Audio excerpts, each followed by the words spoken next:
Newfoundland is beautiful, but it does require some logistics from navigating the ferry system to packing for 4 seasons. I'm Noreen. And I'm Steve. And this is Coco. And we're adventurers home and away.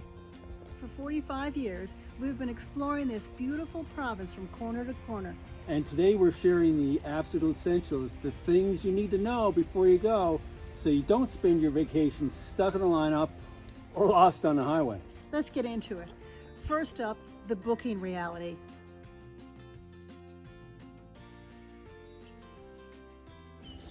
Well, we're on an island, so there's only 2 ways to get here.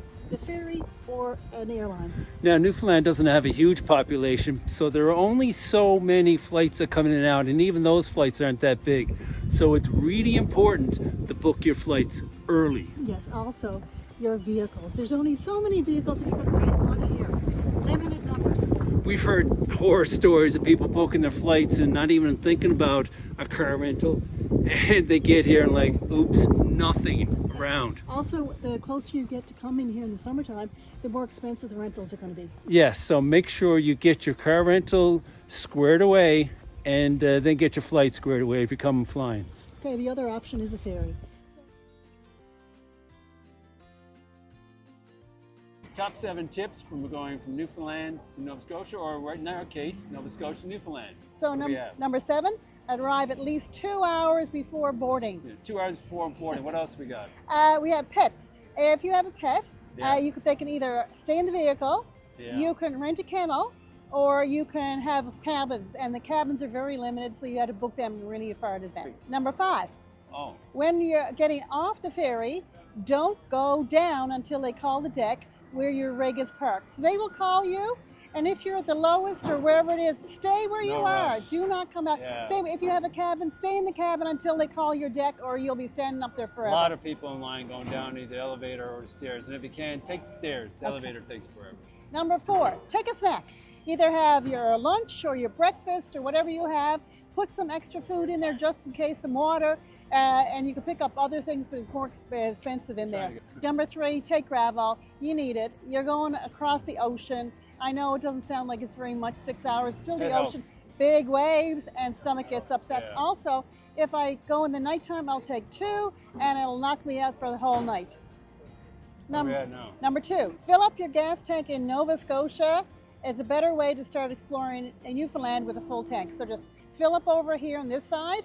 If you're in Newfoundland coming this way, it's okay to have a little bit less of a tank Cheaper full. too. And it's cheaper over here, so fill up there. We got about 2 hours of beautiful scenery, but not much of anything until you get the corner brook. Right. Not much. Number 1, book at least 6 months in advance. Yes, 6 months, I know. Get a cabin. Get a Yeah. cabin. It's well worth it. difference. You have a shower. There's soap and towels and bedding, so you can relax. You can stretch out. There's TV there. There's a Wi-Fi. I love the shower. I'm getting one now, even though we're doing a day crossing. And if you have a night crossing, you leave around 10:30 because they board earlier than what they say. And you can get up to your cabin and fall asleep, and you'll be sound asleep until the next morning. It's great. Wake up refreshed. So if you can't get a cabin, go for the reclining chair one. It has Wi-Fi. You can get some that are hooked Pay a up to little Wi-Fi. extra. But make sure if you have that, take a pillow and take a blanket with you. Yeah. You're not allowed to lie down anywhere other than those places. You have to be sitting up, or they will come and get you off the floor. So there's no other place to lie down, and there's a mad rush for the chairs upstairs because there's limited availability. Well, see, the problem with the ferries too is that a lot of 18-wheelers are booking it, and we need the 18-wheelers back and forth because we have no railway. So another challenge for sure is the ferry. Definitely. And also 2 ferries, one going to Port Basque, which runs all year round, and Argentia, which only goes in the summertime. Just be careful of Argentia and Port Basque. Sometimes there's delays on either side due to weather. Sometimes there's cancellation if there's wind. Yeah, we had that once. We're going in the fall, so the shoulder seasons especially watch out. I think it was October. Didn't we get delayed a couple of 2 days? Yes. So you got to watch out for that. But that's why you're watching. Logistics is so important. Definitely. Ferries and the plane, big time. Book early. Yep. And now, if you're coming with an RV, you'll need to book your campsites early, especially if you want to have it serviced. bunch of different types of campsites, though, aren't there? Yes, the federal campsites, the reservation bookings open in January. So book then. Locals fill up, so in July and August a lot of filled, and a lot of times locals like to use their trailer as their summer home. So Yeah, they'll like a stay there. cabin almost. Yeah. Now, we've got 2 federal parks. One is Gros Morne in the Northern Peninsula. That has 3 unique sections, believe it or not. Another one is Terra, more central, that has 2 unique sections. And these sections are not close together. No. They're beautiful in their own right. So do your homework, research it, and realize that you're going to be driving a bit. Just don't book one section, say, oh, they had another hour or half an hour and I get to another section. No. And each one is good. Like in Gros Morne, there's Rocky Harbor, which you can stay there for days. And then there's Berry Hill, which is kind of in the countryside Yeah. by a pond, which is absolutely beautiful. And then 2 hours up is Shallow Bay. Oh my gosh, that is drop dead Oh, gorgeous. we loved it beach. with the kids beach when we is went just there. Gorgeous, yeah. Terra, you had the main section, I think. What was that It's called? Newman Sound. Newman Sound. And then Berry Hill, which is more No, Melody Head. Melody Head. That's Melody right. Head. That was more rustic. Very much so. So everyone, like I mentioned, has their own unique park, but book ahead. Now, if you want to go to provincial parks, you usually book in April. So again, the sites are limited, especially if you want service sites. The next one is the private campgrounds. Call them. I've called them earlier. Whenever I'm ready, I'll call them maybe even a year in advance. And they'll put you in their email system, and then you'll have it booked. And The last way that you can camp is to boondock. This is a boondocker's paradise. unbelievable, the boondocking places we found. We've done a bit of boondocking ourselves down at the bird sanctuary down the southern shore. Incredible. And so many places you can go. Just pull up to a vacant lot and park. You can come and you can actually, if you want to talk to a local, they might even say, come in my driveway, because driveways out here are pretty large. Yeah, it's amazing. You just popped through some of our videos. We even did a full video on a spot about boondocking. But This is what we came up to. It seems like there's picnic tables here. I don't know whether it was a regular park or a boondocking. It didn't say on the sign. There's toilets there, so I guess it's a pig toilet. And then a big old place for anybody to come and boondock. It's cool. Beyond the parking lot, we saw this little hill here, a little pathway well worn. What a beautiful spot to have a picnic lunch. Unbelievable. And you could probably set up a tent here. This is amazing. It's deserted.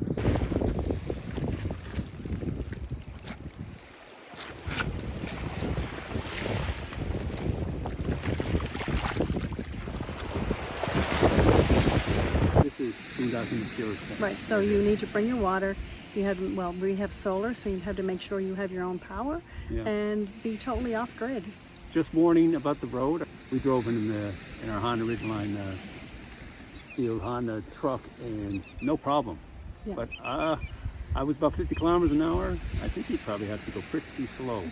driving Yeah, around. and there's a lot of clearance there in their ridgeline, so we didn't mind going fairly fast over it. But if we were having a trailer, I think Take it would your be time. slow and steady. Yeah. But I think it was a pleasant surprise. We didn't know where we were going. No. But hopefully, if you guys watch this, you'll know where you're going. And take your time and enjoy and soak up nature. It's just unbelievable. This is a place if you want to do a lot of meditation or get back to nature in purest form, come down here. Yeah, it's perfect. But any place you want to go, if you like the sights, just stop and boondock. Oops, I almost fell over. Don't do that. I don't want to go in the ocean. So, yes, definitely stop anywhere in boondock. Boondockers are welcome. It's a boondocker's paradise. Yeah. Okay, so you got your map out. You're having a look. Take a quick look at the scale on the map. And also go to Google Maps too. And it tells you the time it will take to get across the island. It's about 10 hours from Port aux Basques to St. John's, but that's like driving straight. I'd give it 12 for stopping and traffic and you name it. It just takes time to get places. It says it's 900 kilometers. I agree that it's 900 kilometers, but there are slowdowns on the highway. And there's other stuff to see in between. So I know you may want to see a lot, and that gets to another point. How much time are you going to take to get here? You can't see the island in a day, week, I don't know if you can see in 2 weeks. No, you need to pick where you're going to go and what you want to see. Exactly. And then decide how long you're going to stay. It takes time to get to places, and Yeah. that's for the maps. Yeah. Yes, and then so the thing is also when you're going across the island, the speed limit. The speed limit here is 100 kilometers. Now, if you go through the parks, the national parks, it drops down to 90 kilometers, and that is enforced. Also, if you're going around the little outlets and bays, you can go down to as low as 30 kilometers an hour. Also, you're taking account of people around here are taking it easy. They're going out No for rush. a Sunday drive on a Monday or Tuesday. They're not in a rush. You cannot pass them. It's a slow, winding road. Yeah. You can get the detours too, and you know, it's not like detours on the mainland where you can go on an off ramp. There's very few off ramps, except maybe in Gander, Cornerbrook, St. John's. The central areas. You're going to get Yeah. stuck. Yeah, you are. Yeah. Because it's only one road. The other thing is moose. Yeah, the moose in our backyard just the other day.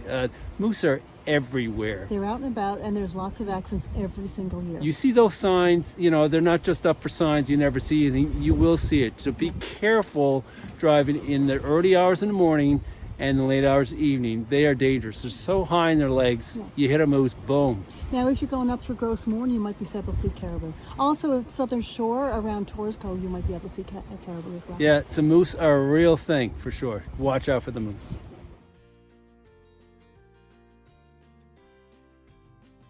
So why are you coming here? Probably to see whales, puffins, and icebergs. Yeah, the big three for sure. So best time to see icebergs are probably going to be May, and maybe some in June.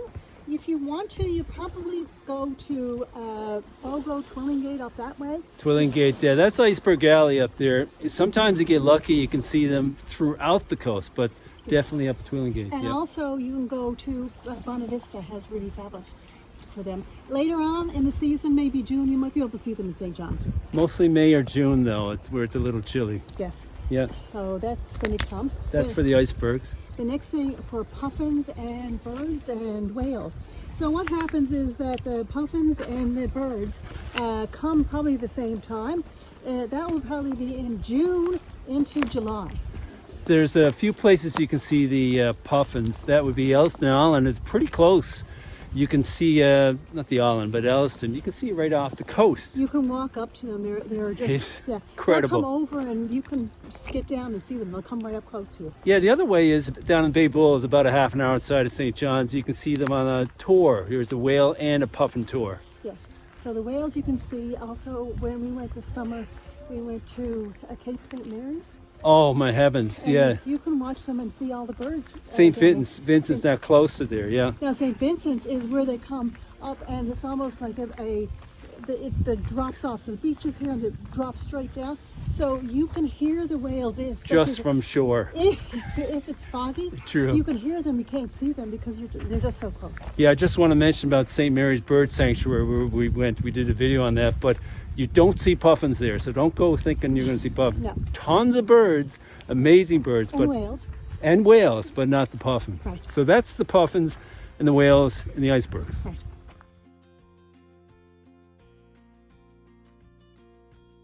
Okay, so another time to come is August. Absolutely beautiful month. Probably the best month in the summer. Yeah. Then September is a shoulder season. Like the bay, September is different because there's no flies. There's not as many people. Not as many things open as well. So But be it's careful. berry picking season. Berry picking. Oh, yeah. Blueberries, we love Amazing. it. Picking blueberries, partridge berries, and what was the other ones? Oh, bake apples. Bake apples. Yeah, some people love them. I'm glad I don't like them. They're hard to pick. But anyway, you can come September if you want to, but be aware that some things may be closed.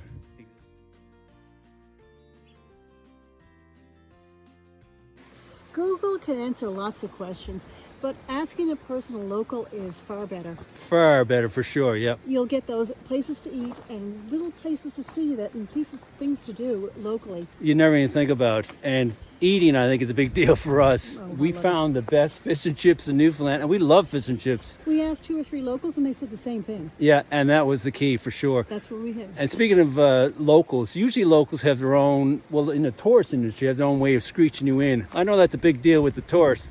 Yes. So there's a couple of places on George Street you can get screeched in. I think it's was Trapper John's Yes. and Christian's. Yes. But everyone has their own little spot if you want to look around and talk. There was a campground that we stayed with when we came onto the island, and they do their own little excursions too. It's Yeah, brilliant. it's a fun little thing to do. Up Northern Peninsula, they do it too. Just ask a local. There you go. Okay. Speaking of devil, look who's here. The lady of the hour. I've been talking about you, Tina. Your ears been burning?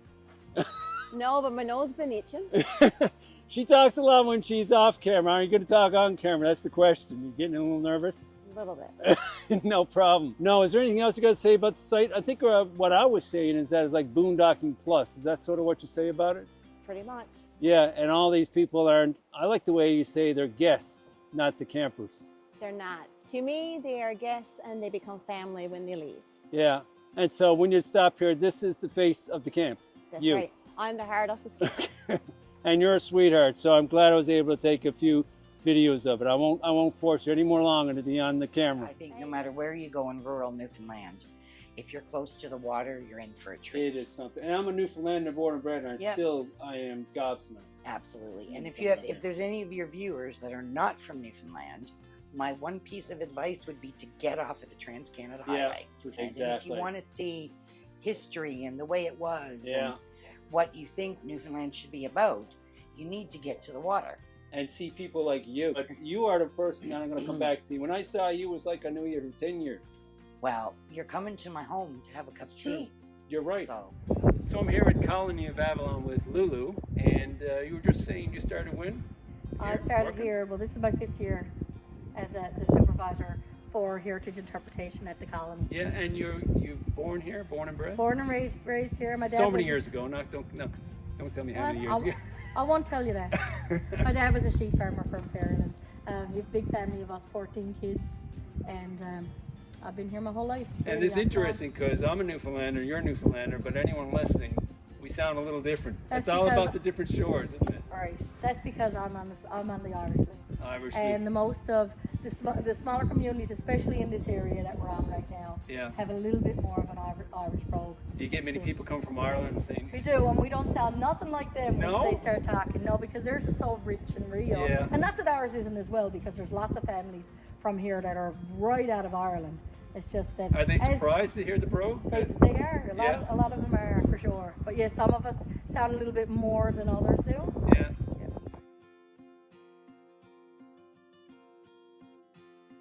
Here we are in beautiful central Newfoundland, just near Musgrave Harbour and a gorgeous sandy beach. The weather is fantastic. This weather is not normal what we've been having, I tell you. It's been back home near St. John's. It's been close to 30 degrees for what, 5-6 days? Yes, straight. It's crazy. And I was thinking about what tourists may want to pack when you come to Newfoundland in summertime. The summer clothes is easy. You're thinking, oh, it's June, July, August, just pack summer clothes. Not that easy though, is it, Noreen? No, because we were going to have another 30-degree day. We've had the sunshine, no rain. So I said, we don't have to worry about anything. But then I looked at the weather. We're having rain tomorrow, and then next day after that, we're having a cold snap. So it's going from 28, 30 degrees down to about 17, and in the nighttime it's going to go down 10, which is a little That's bit chilly. Celsius, by the way, for anyone who's not sure, right? Yeah. It's crazy. So I guess the only way that you can really pack for Newfoundland is to do what? Is pretty well Pack everything. pack everything. Well, I guess layer up too, right? Yes. So I've got sweaters, I've got shirts, I've got long sleeve shirts, t-shirts, summer stuff. I also threw in a downhill jacket for each of us, raincoats and rain gear, raincoats for the dogs as well. What else did we pack? Oh, I also packed a blanket because if it gets chilly, sometimes I like to throw another blanket on, not turn up the heat very much. Yeah, I remember looking at a video. I think some people, and we watched a lot of these, and people from way warmer climates come to Newfoundland. Some people had to go and buy mitts. Yes. So we're talking about packing clothes, but then we're both northern people. Yeah. So maybe you might want to pack even warmer. I mean, you can get these pretty light winter jackets. You can pack, throw it in there. If you got an RV or something, it's no big deal. And straw hats are great, but it's really windy. I've got this one locked down really tight because there is quite a bit of wind here. Yeah, that's one thing. I think I remember when your cousin came one time from Arizona. That's all he talked about was how windy it is. Very windy all the time, all the time. I love the wind, as a matter of fact. Some people may drive them crazy, but to expect wind most times. In fact, if you don't get wind, it's strange. For sure. Very strange.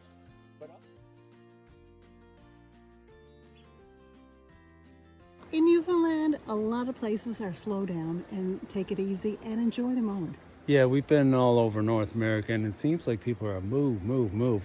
It's so good to come home and just take it easy. And relax. Chill out. So when you're here, you need to relax. That means taking it easy before and after. When we go camping, I usually like to have it so that I'll have a day for driving, a couple of days for enjoying the area, and then at the end, another travel day. So think about 2 days.